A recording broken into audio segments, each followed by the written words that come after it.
Alright YouTube, I'll get you another video real quick. Today is the 13th, I believe. It's almost 6 o'clock. I haven't changed my time yet. This is the first time I've turned my pivot on or turned my well on. So I'm getting, I'm just checking this one. We'll run this one tonight and we're gonna start watering. Everyone's starting to water now. And I'll get you a video or shot real quick of what our feed, our triticale that we have is starting to grow, starting to get green, and it's really taking off. We're getting warm enough now, and we have moisture. We don't have a lot of moisture, but we do have some moisture, and so we're getting ready to start watering.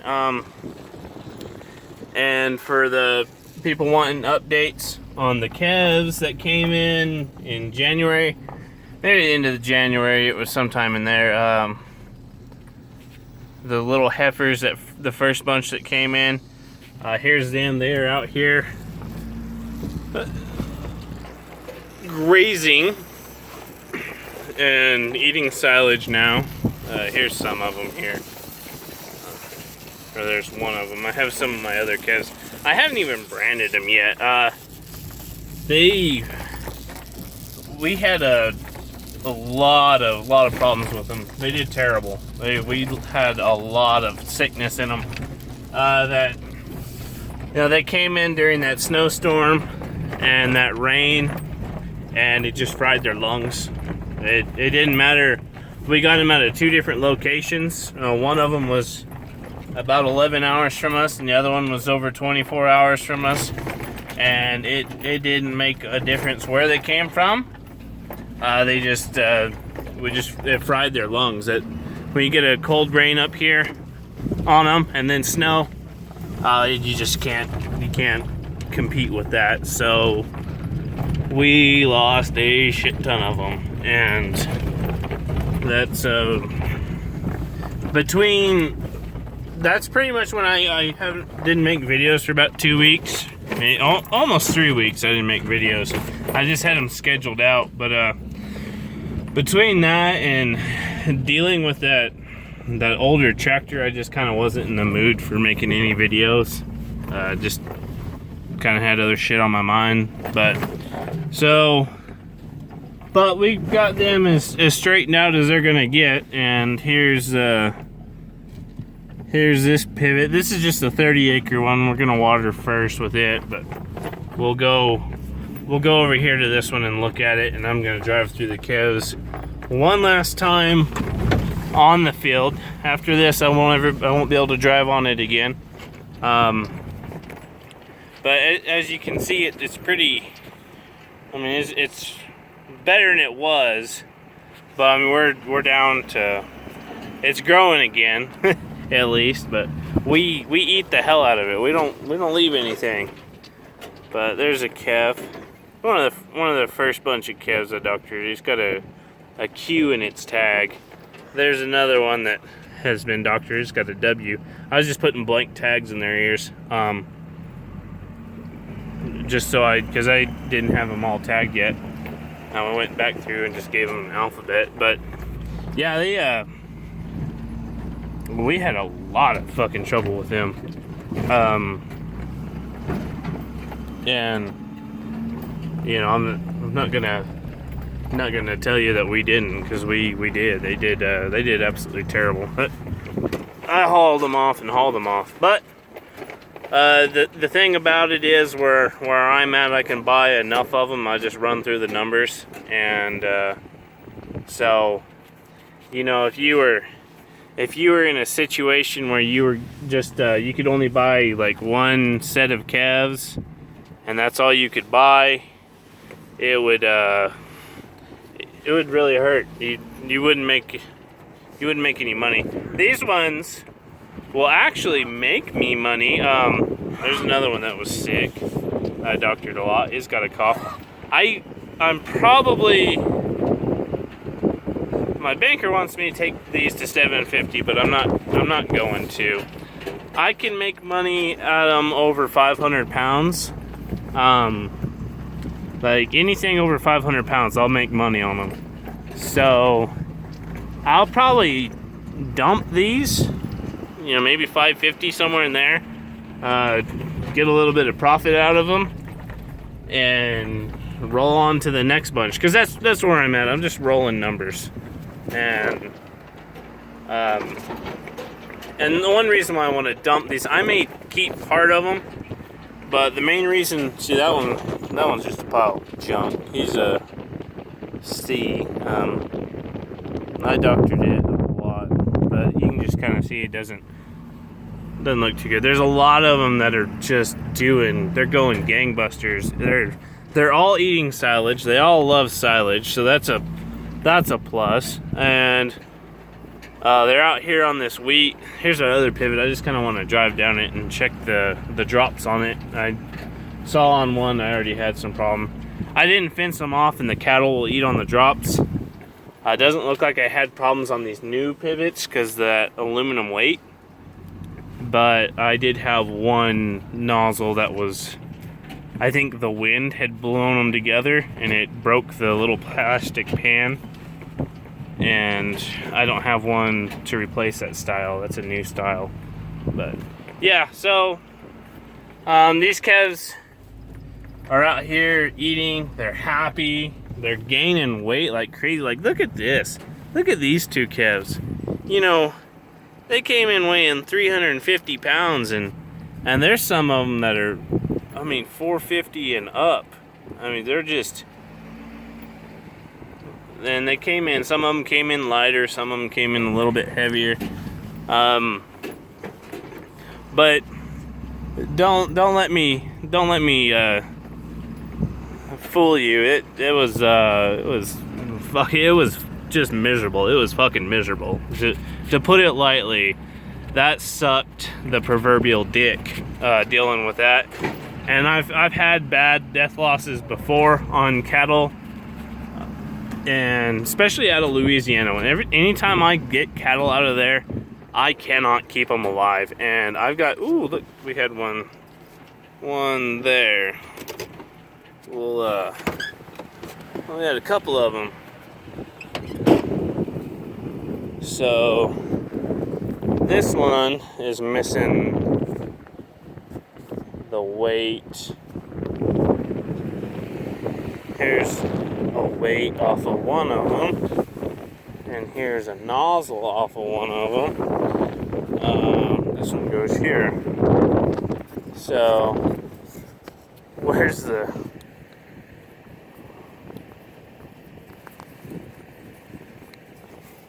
hold on, I'm just gonna pause you. Found this one. It was right next to the truck. And I'll pause you again. Alright, I got that done. I just saw it's a piece of feed bunk. I bet that was in some manure I spread out here. Oh, so yeah, that's a update on the cattle. I've got,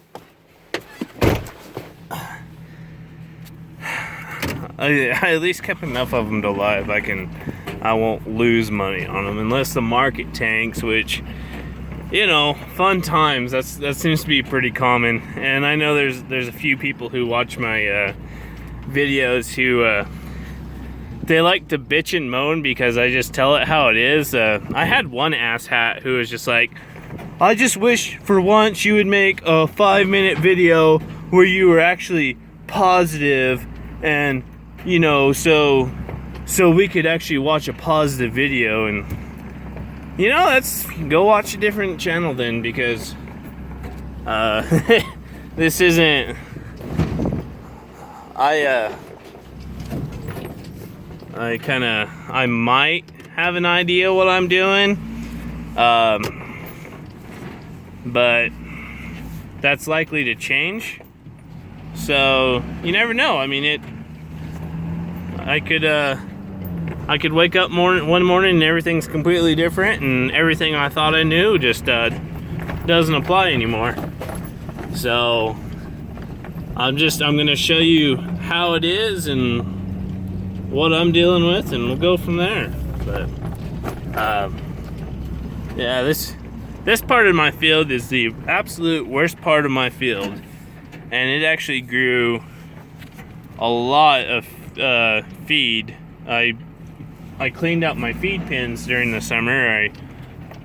I had part of them cleaned out, and then we cleaned the rest of them. I had my dad haul it over here in a dump truck, and then I was spreading it with my little manure spreader, which, come to find out, it's way too small for us already, and it's the first time we ever used it. So, but it really improved it, and I've been buying fertilizer, and I'll probably have to continue. I'll have to continue to buy fertilizer, but it's definitely worth our time to spread it out here. Oh, there's my. Show you guys something. There's my floppies. My floppy cows. Those are my Bramers. That one's Floppy Jr. and that one's Floppy. But we'll see if we can do this.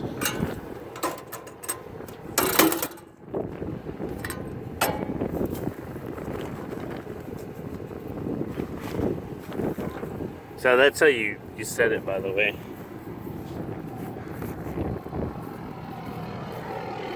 Moo! Floppy! Here's your kibble! No, no. Yeah, this is my pet. Oh, you dropped it. You dropped it, Floppy. You're gonna bite my hand. Nom.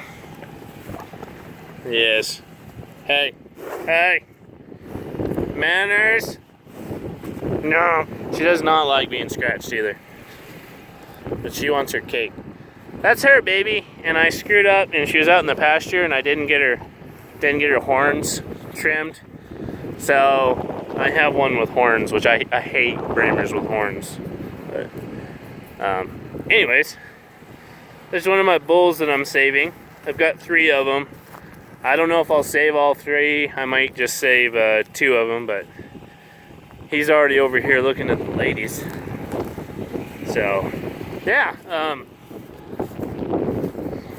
This is getting kind of long, but if you've made it this far, then I appreciate it. You can watch me struggle with the cake feeder. We're dropping calves like crazy. So on the ranch side of things, we're just calving non-stop. We got about the 1st of March rolled around, and we just started the floodgates open. So I may do a video some point of just going through and showing the baby calves, but it'll just have to be when I'm feeding. Oh, here's some more. You guys don't need to see my ugly mug today. Here's some more calves through my dirty windows. They're doing good. The ones that didn't die are doing fantastic. So that's kind of where I want to. I'm getting it set up, and I've got it set up now that we are. I'm going to be able to buy continuously every month. Instead of where I've just been doing it when I can. So it's a lot more money, but you know, fuck it. If I'm gonna go broke, I might as well really go broke. So yeah, we don't need to sleep, do we, Cooter? But kind of wanted to show you this. So if you're brave enough to make it to the 15-minute mark, here's my calves that got so sick in the snow and rain. They're playing in the damn pivot. Like, it was ridiculous. Just to kind of give you an idea, I spent $6,000 just on one vet bill. So 1 month's vet bill was $6,000 on these calves. I'm gonna go through here and just make sure one more time. So it wasn't due to the lack of us not doctoring. Because we definitely doctored. It was every day, and we bedded them down and bedded them down. But that's kind of where the receiving barn is coming into play, because we're gonna buy cattle every month, so we need a place for the fresh ones to be out of the weather and during the winter months. And you know, I know what we're gonna have to Clorox the barn between every set of calves and lime the floor on it, because you can Clorox the pins and everything and lime the floor and everything, and that'll help a lot on keeping it from just becoming like the you know, pretty much becoming like Africa, when you don't want to touch anything because you will catch something. But that's 1 in 4 will get sick. But no, I'm just being a smart ass now. You just got to do that. If you don't clean your barn out, there's no point in building a barn. But that's where that's at. And I've already bought it. I've already bought the materials. That and a bunch of pipe and some continuous fencing for the feedlot. So we're gonna replace the old barbed wire and stuff and the old panels that I had in there, just to kind of patch it all together. And we'll do that with a bunch of continuous fencing, and we're gonna add on to it probably here or there. But we're gonna build the barn in July, I think, is the plan for that. Right now we're building a commodity barn at a feed yard locally. We just started today. It was a project from another group, and they just they got the concrete walls poured, and that was about it. They just were taking way too long. They were building some trusses, which they didn't need to be doing that for the barn, and they were just taking too long. So the guy called us, and we started on that today. I won't be there tomorrow. I'm going to go to an auction and hopefully buy something and put that in another video. So thanks for watching. Comment. We really like all the comments. That's pretty much the only reason why I even do this, to keep doing it, is to share what I'm doing and answer questions and maybe help people out, if, you know, just show you my mistakes. And yeah, that's the only reason why I'm doing this still, is the comments. So keep them coming, and we'll keep making videos.